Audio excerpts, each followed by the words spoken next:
ఇండియాలోనే మొదటిగా కరక్కయ్య ద్వారా ఆర్గానిక్ హ్యాండ్ బ్లాక్ ప్రింట్లు అందిస్తున్న ఏకైక స్టోర్ మనో కలంకారీ. నమస్తే, నేను Keshav. Welcome to Suman TV.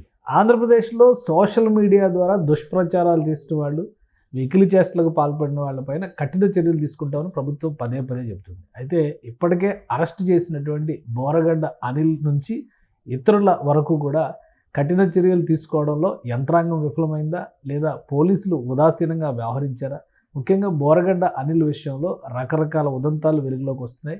ప్రభుత్వ అధికారులే కింది స్థాయి సిబ్బంది పైన నివేదికలు సమర్పిస్తున్నటువంటి పరిస్థితి కనిపిస్తుంది. మరోవైపు రాంగోపాల్ వర్మ విచారణకి డుమ్మా కొట్టారు. పోసాని కృష్ణమురళి పైన సిఐడి కేసులు ఓపెన్ అయినాయి, కానీ ఇంతవరకు యాక్షన్ లేదు అనేటువంటి చర్చ ఆంధ్రప్రదేశ్లో నడుస్తుంది. దీనిపైన విశ్లేషణ చూద్దాం. మనతో పాటు అనలిస్ట్ సుబ్రహ్మణ్యం గారు. సుబ్రహ్మణ్యం గారు, నమస్కారం. నమస్తే సార్.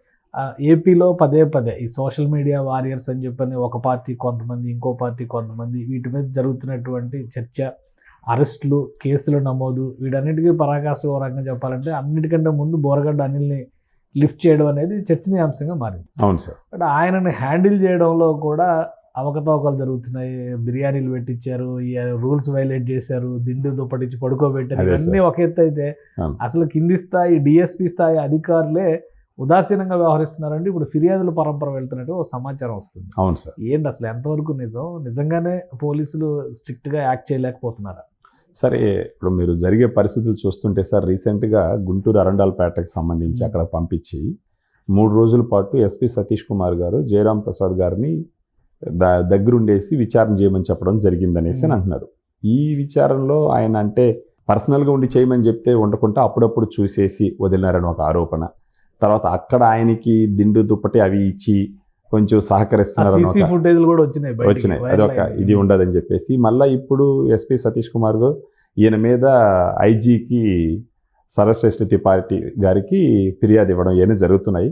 ప్రత్యేకించి ఈయన ఒక కేసులో ఇంచుమించు 12 మంది దాకా సస్పెండ్ చేయడం జరిగింది సార్ ఇప్పుడు పోలీసులు.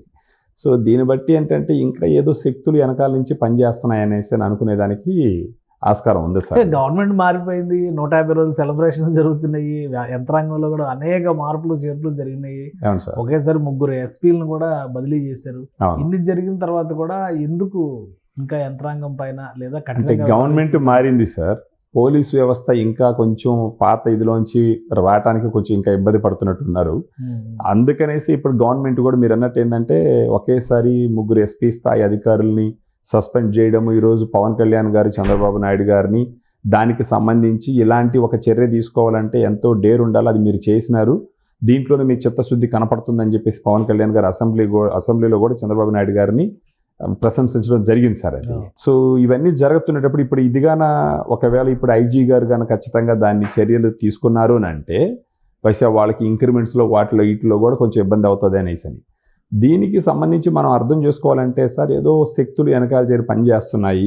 సో ఇంకా వాళ్ళు దాంట్లో నుంచి వాళ్ళని బయటికి రాలేకపోతున్నారు. వాళ్ళని దాటి వీళ్ళ విధుల్ని నిర్వర్తించడంలో ఇంకా కొంచెం వెనకబడుతున్నారు అనేసి లెక్కలోనే మనం చూడాలి సార్ దాన్ని. రైట్. ఇంకా ఈ మిగతా కేసుల పరిస్థితి ఏంటి? ఒకవైపు పోసాని కృష్ణమురళి, రాంగోపాల్ వర్మ వీళ్ళ మీద దాదాపు ఒక 30-40 కేసులు నమోదైనాయి అంటారు. అవును సార్. పోసాని కృష్ణమురళి మీద అయితే ఏకంగా సిఐడి కేసే నమోదైంది. అవును సార్. ఇప్పటివరకు ఏం అలికిడ్ లేదు. ఆయన 2 సార్లు ప్రెస్ మీట్లు పెట్టాడు, ఆయన చెప్పాల్సిన వర్షం ఆయన చెప్పాడు, అదే సార్, ఆయన కామ్గా ఉన్నాడు. ఇటు నుంచి యాక్షన్ లేదు, రియాక్షన్ లేదు. అదే సార్. ఆ పరిస్థితి ఏంటి?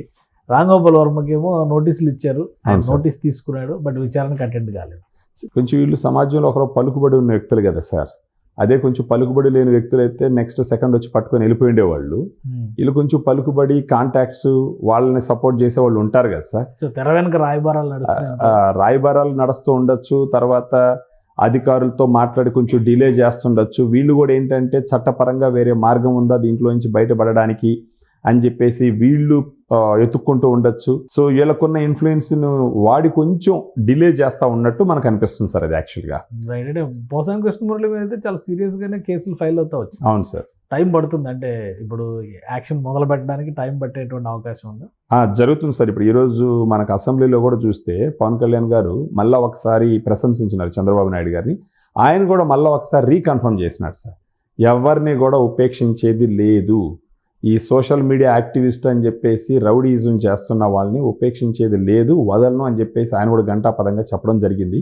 సో సీరియస్గా గవర్నమెంట్ ఇంత డీప్గా ఆలోచిస్తున్నటువంటి సిచ్యువేషన్లో వీళ్ళు కూడా తప్పించుకుంటారు అని అనుకునేదానికి అవకాశాలు తక్కువ. బట్ హవెవర్ వీళ్ళు కొంచెం ఇన్ఫ్లుయెన్స్ ఉన్నోళ్ళు, డబ్బు ఉన్నోళ్ళు కాబట్టి కొంచెం నెట్టుకుంటూ వస్తుంది సార్. అదే మీరు అన్నట్టు ఇంకేదైనా సాదాసీదా వ్యక్తిగానే అంటే ఈ పార్టీ పోలీసులు యాక్షన్ తీసుకొని ఉండేవాళ్ళు. ఇప్పుడు ఇంకా వీళ్ళు మంతనాలు ఏదో జరుగుతుంటాయి కదా సార్. సో అందుకని మధ్యలో రాంగోపాల్ వర్మ గారి పరిస్థితి ఏంటి? ఆయన కోర్టులో ట్రై చేశాడు, వర్కౌట్ కాలేదు, అవును విచారణకు అటెండ్ కాలేదు, వాట్సాప్ లో మెసేజ్ పెట్టి వారం రోజులు షూటింగ్ బిజీలో ఉన్నానని చెప్పి చెప్తున్నారు.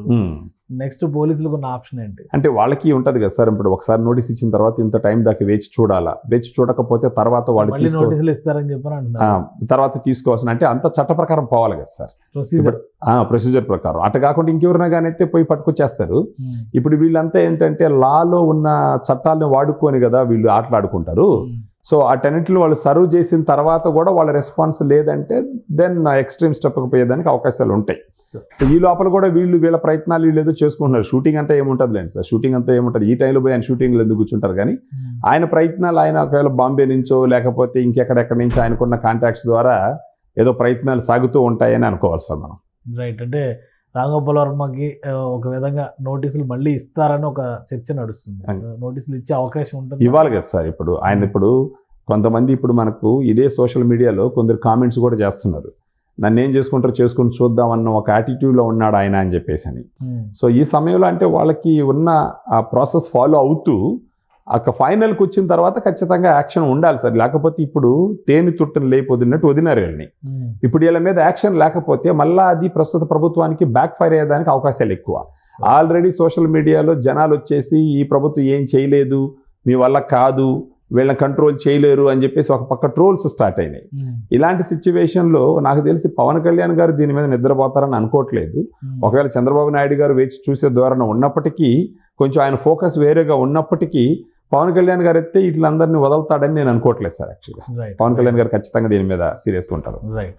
థ్యాంక్ యూ సుబ్రహ్మణ్యం గారు మీ విశ్లేషణ అందించినందుకు. ఇది ఏపీలో సోషల్ మీడియాకి సంబంధించి ఈ పోస్టులు వీటికి సంబంధించి చర్యలు తీసుకునేటువంటి క్రమంలో పోలీసు యంత్రాంగం కొంత ఉదాసీనంగా వ్యవహరిస్తున్నటువంటి పరిస్థితి ఇంకా కనిపిస్తుంది. అలానే మోస్ట్ ఇన్ఫ్లుయెన్షియల్ పర్సన్స్ కాబట్టి వీళ్ళు తెర వెనుక కూడా మంత్రాంగం చేస్తున్నట్టుగా కనిపిస్తున్నారు అన్నారు. ఇక బోరగడ్డ అనిల్ విషయంలో పోలీసు యంత్రాంగం వైఫల్యం స్పష్టంగా ఉందనే ఎస్పీ ఇచ్చిన నివేదికను బట్టి అర్థం చేసుకోవచ్చని సుబ్రహ్మణ్యం గారు విశ్లేషిస్తున్నారు. ఇది special discussion. Keep watching. Suman టీవీలో మీ పర్సనల్ అండ్ బిజినెస్ ప్రమోషన్స్ కోసం కింది నెంబర్కి కాంటాక్ట్ చేయండి.